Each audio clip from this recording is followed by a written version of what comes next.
Okay, you've had the chance to be in the cabinet, no? So I presume in the decision-making process, you've had a good, close look. The perception of a lot of people is the president makes mistakes because her advisors give her wrong advice. Ngayon, why are you not blaming her advisors? Why are you blaming her? Some people say that a president is only as good as her advisors.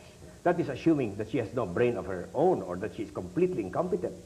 I would say that if a president is a good president, he would at least have the ability to choose good advisors.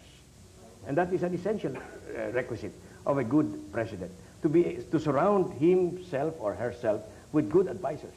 Okay. Today, the cabinet had a meeting in Malacanang. They spent the whole meeting on the issue of graft and corruption.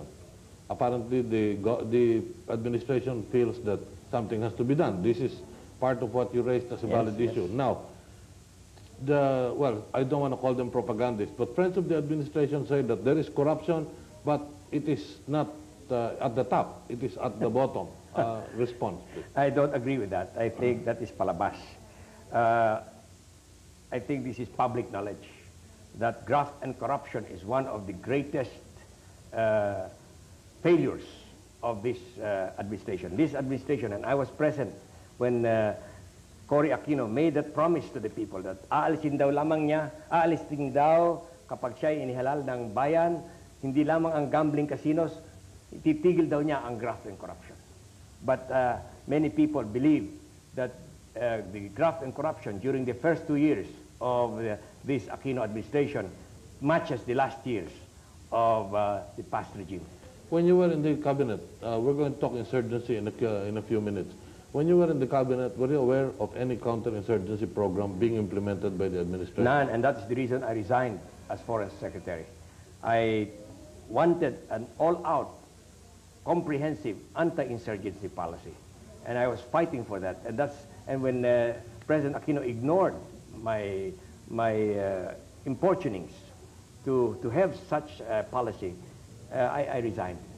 That was after visiting all the military camps. And a good example of that is Quezon.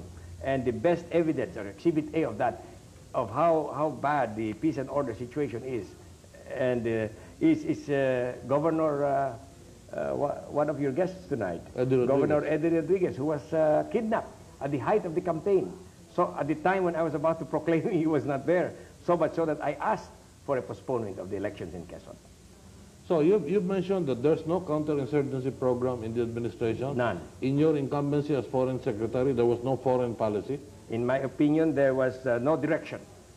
Not from Malacanang. Well, at least in one area, the administration claims they've succeeded, the economic recovery. There is an economic boom. They're on their way to improving. I don't think there is economic recovery yet.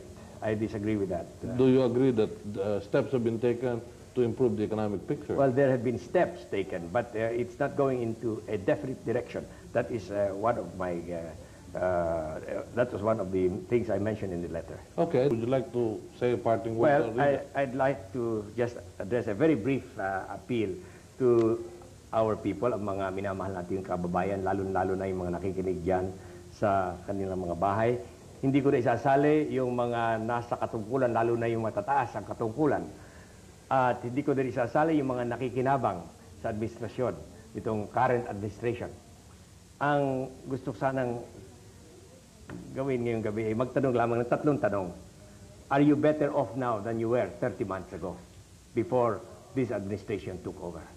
Second, do you feel safer now in your homes and in the streets than you felt 30 months ago? And third, do you feel that there is less graft and corruption now than there was during the last years of the previous regime? While your answer to these questions will decide whether my resignation was justified or not. While there is no, in my opinion, a response to the promises that have not been fulfilled by President Aquino. President Aquino behaves like an innocent bystander, hoping that the problems will simply solve themselves. I think it is time now to separate those who believe that the present or current administration is doing a wonderful job. They should join forces, fine. They should support President Aquino. But all those who believe that she is not doing a good job, that she is making a mess out of the present situation, should also join forces. Okay, thank you, Mr. Vice President.